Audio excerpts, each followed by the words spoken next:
This is SelfWork, and I'm Dr. Margaret Rutherford.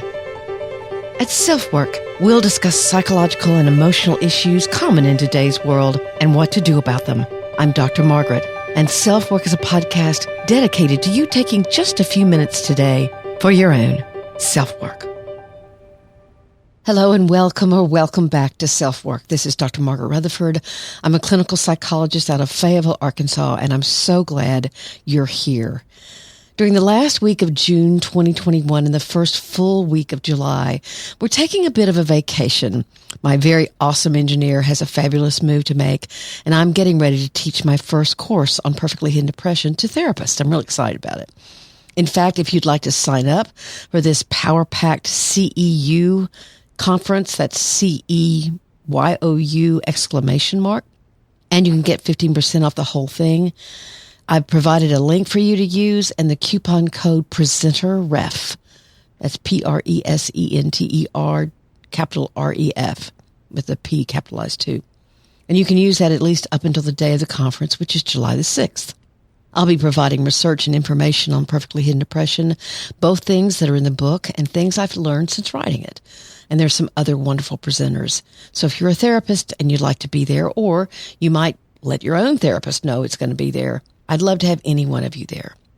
So many of you write to me telling me the thing you like best about self-work is that in almost every episode I focus on what you can do about it.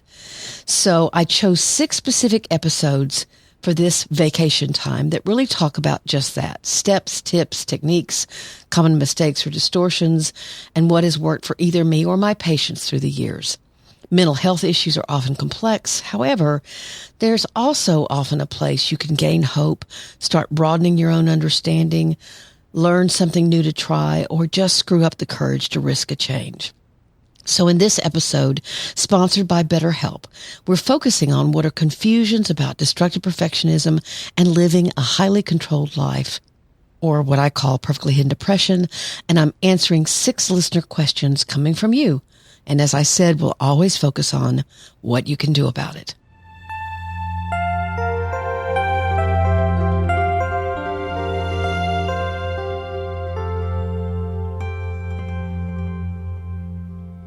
So let's get back to perfectly hidden depression. And there's not one listener email today, but 6. Thank you all for writing in.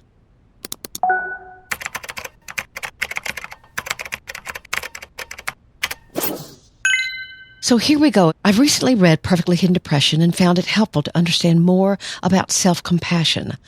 I think I cope fairly well, but when some previously compartmentalized feelings surfaced years after I'd left a difficult situation, I still didn't know how to deal with them. I'm not sure even how to connect with those feelings. Just face them, feel the pain, and then they'll go. I also think my difficulty is that my trust with my parents is at stake. If I admit feeling hurt, it means that my parents had hurt me. But I still want to believe that they had my best interest at heart, even when they said those hurtful things to me. How can I resolve this? I'm also interested about naming my inner critical voice, something I say to do in the book. Why does that matter? So that I can kindly ask that voice to go away? Thank you. So here's my answer.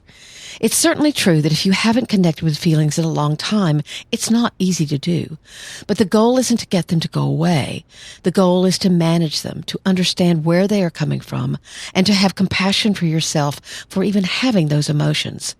To allow yourself to feel them by finding a quiet space and time to do so. Then you write about them.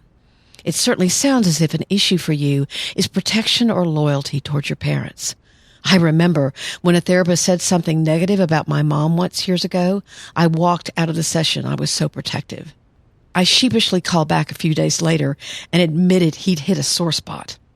Acknowledgement is what's key here, not blame. Some parents intentionally hurt and abuse. They absolutely know what they're doing, but some obviously do not. So you acknowledge how any child would feel hearing those words.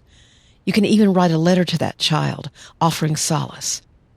There's a huge difference between acknowledgement and blame keeps you stuck. Again, naming your critical voice or your anxiety or shame is not to get rid of it. It's to detach from it, to steal away some of its power over you because it's not your voice. It's Bob's, as I call mine, or Gladys's. I have a patient who calls his Gladys. So I hope that's helpful. Here's the second message. I am 19 years old, and I think I suffer from perfectly hidden depression. For as long as I can remember, I've always been a debilitating perfectionist. Now I'm deep into my college career, having earned a full-ride merit scholarship to school. I have yet to receive an A- or below in any class, and I absolutely define myself by my achievements, and I put myself into competition with every person I know. That statement made me so sad because what potential does she have for any kind of intimacy? And it certainly starts building up a loneliness. So I continue with her. There's a part of me that knows I'm not really happy. There's an even bigger part of me that has resigned myself to not even expecting happiness anymore. I never really thought that could be characterized as depression because I'm constantly motivated to achieve. But it's also apparent to me that my motivation is based in fear. So here we go. Here's that question of, is this real depression or a different kind of depression? And my answer, what I've learned is that the depression that's hidden under perfectionism still may not fit the classical criteria for depression. However, what does tend to emerge is a deep sadness and longing for actual connection. There is despair, fear. When the mask is off, there can be an almost flat affect or flat emotions. Like when the persona comes down, there's not much left. Without the mask, there's emotional confusion and even numbness, fear of being found out, fear that you can't put the mask back on. You can feel helpless and even hopeless, and that's depression. But when you learn to risk living without that mask, the range of your emotions can slowly grow exponentially. And her email continues. Anyway, while I'm very happy to find a name for something that describes me, I'm afraid of admitting that I have any form of mental illness. I should be smart enough to handle this on my own. And I've tried therapy 3 times and it didn't work. My answer. This paragraph is so full of pain it's hard to hear. First, PhD isn't mental illness. Depression is, of course. It may be that you had therapists who weren't tuned in, or it could be that your walls were so far up you wouldn't let therapists into your real world so that they were ineffectual. I'm not sure where you came to believe that you can think your way out of sadness or despair. You can manage emotions with your thoughts and perhaps soothe them, but your emotional life has its own unique place in your life. In fact, part of the problem may be that you prefer staying in your head. That's great that your rich mental life has helped you and that you're aware of what you're saying to yourself. But depression, even perfectly hidden depression, can lie to you. And she goes on, however, I fear even more that I'm living in a state of denial. I don't want to keep looking forward to my escapist mechanisms, food and TV, as the best part of my day. I want to feel genuine joy and pride. Right now, every time I achieve something, I don't feel happy.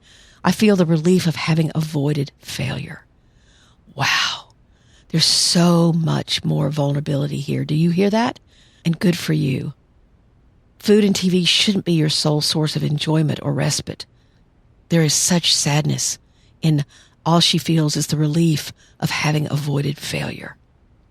She also asked the question, have you found a correlation between intelligence and perfectly hidden depression? I personally think being gifted leaves me vulnerable to other forms of depression, such as existential depression, but I would love to hear your thoughts. And I answer, you can find references that state that gifted students or those that are labeled that way may display more perfectionism. But there's also a huge cultural component with social media influences and others. And here's the last part of her email. Lastly, throughout the process of uncovering what's behind my denial, how can I embark on this healing process while knowing it won't jeopardize my work ethic or career path that I've worked so hard for? And here's my answer. That's certainly what's hard, because you believe that having a thumb in your back constantly is what makes you successful. To learn that it's not, that your desire to do well is innate, is part of the gift you want to give yourself. But also switching from goals being only about accomplishment to more about the process of learning is where the healing lies. So you have to confront that fear. So here's a third listener email about perfectly hidden depression. Thank you for all the ways you're reaching out. Your podcast, Facebook page, Instagram, and of course your book are helping me understand myself better and giving me ideas for how to move forward. That just pleases me so much. Now she's referring to the book here. The emotional closet you wrote about in chapter 2 of your book is so me. Closets were literally a place of hiding when I was little. For hours, I sat under piles of blankets with a flashlight, escaping into my imagination. I created stories where instead of feeling ignored, plain, and less than average at everything, I was the one who won all the trophies, was told by everyone how pretty I was, and heard my parents say how proud they were of me. Today, just like Fibber McGee's closet from the old radio show, my emotional closet is overflowing. Opening the door is scary. An avalanche of fears, worries, anger, self-doubt, and anxiety will come tumbling out. The loud noise made by all of these feelings and thoughts clattering around might bring too much attention from too many people that could see how messed up I really am and be both annoyed and disappointed. The reflection exercise you described is going to be challenging but very much needed. I just need to start out by recognizing what is there and then prioritizing them to show how difficult they will be to connect. That seems a great way to start. Attached below is a drawing I made that shows myself trying to hold back the overflowing contents of my closet. It's a baby step, but one I think moves me forward. So just like the first listener, she's talking about trying to open up that emotional closet and all the feelings that lie within it. So here's my answer. I can hear the fear that others will notice that you're different if you begin to get out those things in the closet. But I was so glad to hear that you're following some of my directions and taking it very, very slowly. Just doing a checklist of what you think is in the closet before you ever try to connect with the emotions may stir you up anyway. And actually, your drawing was fabulous. I wish I could show it to my audience. It's of a person struggling with all her might against a door that's just bursting at the seams, bulging open in an almost grotesque fashion, full of suppressed emotions and memories. Other people have sent me in artwork, and it's just so special. I have absolutely no ability to draw or paint, so I'm always amazed what people can do. But I thought this particular email was very poignant because she is following the directions, and the directions are there. The reflections are in the book to guide you very carefully, because this is a difficult process. In fact, I have one review on Goodreads that actually criticizes the book. The reader said, I loved the first 3 chapters of the book, but then it turned into a therapy session. And she didn't like it. It got hard, and it's supposed to. This next email brought a tear to my eye. I'm only 34 pages into your book and had to put it down to send a note of gratitude. In just these few pages alone, I found immense comfort, validation, and hope. Coming off of a particular heavy depressive episode last year, I've come to realize with the help of your work that I need to and can find a healthier way to emulate an immigrant mother who preached absolute perfection and self-dependence. I now recognize the pain of never learning to reveal vulnerability in both of us, and hope this book can also help equip me with the ability to have a heart-to-heart with her about something that's felt so abstract for so long. Thank you for saving me a lifetime of inner turmoil.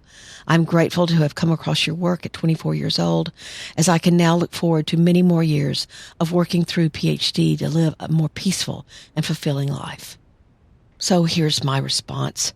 This listener is obviously someone who greatly admired her mother's independence and desire for high achievement, but is now mature enough, as well as it sounds like she has certainly suffered enough, to realize that the cost was far too high for both of them. I can only hope her mom responds in a way that she hears her daughter's admiration, but also hears that the highly restricted path isn't the one her daughter will choose, as she's already experiencing classic depression. I was talking with one of my African-American patients last month who talked about just this, that her skin color mandated that she be even more perfect, because the fear that she'd be seen as less than if she didn't do 3 times what others did was a reality that she'd lived. I've been white all my life, so the only thing I can relate to here is that I've often felt as a woman that I had to do much more to get the same attention or respect as men. It's better now, but certainly not gone. There was a huge study, in fact, that came out when I was in graduate school that not only would payment for psychological services be decreased as more women entered the field, but that respect for the field of psychology would decrease in general. That infuriated me, but it's also made me work harder, especially during these protests that are so moving, and yet the origins for them are so painful and unnecessary. My heart goes out to anyone in this situation. I can very well see how it complicates things and makes the change out of perfectionism that I'm suggesting much more difficult. Of course, I'm speaking to people here in the United States, but I'm sure this kind of ramped up perfectionism can be true for many people who are not in the majority. Here comes the 5th listener email. I haven't read your book yet. I'm busy listening to the podcast. But is it possible that perfectly hidden depression can be escalated by an event? I am 25 years old. I recently lost my brother and started to struggle with anxiety. It's worse when I think about him or someone mentions him. I mostly avoid the topic of him as a coping mechanism. Listening to your traits of perfectly hidden depression, I realize that I have most of it. And here's my answer. First, let me say how sad it is to me that you lost your brother. My brother and I had many, many years together, and he died last year, and it was still very tough. So my heart goes out to you. The answer to your question, however, is a strong yes. I just talked to someone yesterday who also identifies with perfectly hidden depression, how she'd read the whole book without doing any one of the exercises because she needed to stay in her head, not her heart. My guess is that your grief is trying to get your attention through the panic, and yet you may not have had much practice at allowing sadness or pain to emerge. I'd really recommend getting the book and slowly and carefully doing the exercises, or you might consider opening up to a trusted friend or therapist to help you. You could also consider a grief recovery group, and then wait until you feel more stable and could talk about him more easily, and then begin your work on your perfectionism. Sometimes there are more important things to focus on first before you work on your perfectionism. This is actually true of many things. For example, I've had people write in that they're dealing with eating disorders, binging and purging, or anorexia, and they want to work on their perfectionism, or perhaps they have an addiction of some kind. And I always say to them, it's better to work on that problem first, because with the anxiety of trying to let go of that perfectionism, you are much more likely to have more anxiety and thus have the tendencies to restrict more or binge more or drink more or smoke weed more, whatever your particular addiction is. Addictions really need our attention before you deal with deeper work. It doesn't mean that you can't do it, but it's not the ideal way to do it. So here's our last email. After listening to most of your podcasts and recommending them to my clients as version of inquisitive homework, I've just finished reading your book entitled Perfectly Hidden Depression. I love that term, inquisitive homework. I have tears streaming down my face. I, too, have been a lifelong perfectionist, driven by a need to be accepted and not rejected as an adoptee. I also went on to be somewhat rejected by my adoptive parents in my mid-teens, when they were too consumed by my father's affairs and my mother's suicidality, which only serviced to fuel my sense of perfectionism. I'll show them an intense desire to protect myself from vulnerability by building a false sense of security that I called independence. Over the years as a clinical psychologist myself, I've worked largely with those with eating disorders. I never had an ED myself, but I saw my adoptive mother berate herself, and sometimes me, about her looks and weight, and she was forever on a diet and still is. She only ever complimented my looks, which again fueled my desire to be seen as a person beyond the surface. So I went on to further study. In my early years as a psychologist, I'd come across many documents on perfectionism and their links with depression, but it wasn't until I read your book that I finally realized why they never quite seemed right to me. The reason was that they never went deep enough. They simply focused on self-worth being dependent on unrelenting standards, but never described why those unrelenting standards existed. Your book has finally answered that question for me. It's been a light bulb moment for me, and one that also explains why I have loved working in the area of eating disorders for so long, because it's about the person and how they see themselves, as well as trying to figure out why they developed this ineffective coping mechanism that they did. I've also read those texts in a very CBT or cognitive behavioral manner. Change your unrelenting standards, then your problem will be solved. Oh gee, why didn't I think of that? Because it's not that easy. The unrelenting standards themselves are coping mechanisms that deserve time and attention. They deserve to be listened to and explored. It is only then that we can see that the masks we wear have been there for a reason. And when we're ready, We need to start peeling away that mask and replacing it with more effective coping mechanisms. We can't just simply change our standards. We need to lean into them, act with curiosity, and be kind to ourselves. After all, we're perfectly imperfect. I want to tell y'all that I did answer this, but it really truly needs no response. Actually, she said it far better than I. In doing a lot of interviews in the last couple of months about perfectly hidden depression, I've been very affirmed by how other people know that this message is so important, that people are getting lost. They're falling through the cracks of our mental health system, and the shame that they feel in even trying to reach out is so great. As the listener said, I should be able to figure this out. But this last email really points out that you have to understand the why. You have to go back and acknowledge it. You have to go back and heal. You have to go back and understand. And you have to go back with compassion and self-acceptance. It's not important whether your problem is perfectly hidden depression or anxiety or whatever. Knowing the why is so vital. There could be cultural reasons. There could be other reasons. There could be social reasons. But sometimes looking at our family backgrounds are very important, not to blame, but to acknowledge.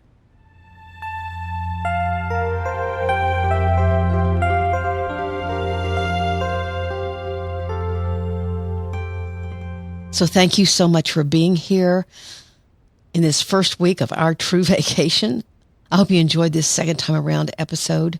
My website's drmargaretrutherford.com, and you can subscribe there, and you'll get one weekly newsletter that includes a weekly blog post and a podcast. That's all. I mean, maybe some announcements about what I'm involved in, but nothing more. You can also email me at askdrmargaret at drmargaretrutherford.com, and I'll do my best. I read all your comments. I may not have time to answer them, or you can leave a SpeakPipe voicemail for me so I can hear your voice and use it here on the podcast. Thanks again for all your ratings and reviews wherever you listen to the SelfWork podcast, and of course, subscribe and share it with your friends. I would really love for you to do that as we continue to spread the word about how therapy and mental health treatment is very approachable and is really very normal. Also, thank you for ratings and reviews for the book, Perfectly Hidden Depression. Perhaps this episode piqued your own curiosity about it. And if so, I'd love for you to get a copy, either the ebook, the audiobook, or the paperback. Thanks again for being here. Take very, very good care. I'm Dr. Margaret, and this has been SelfWork.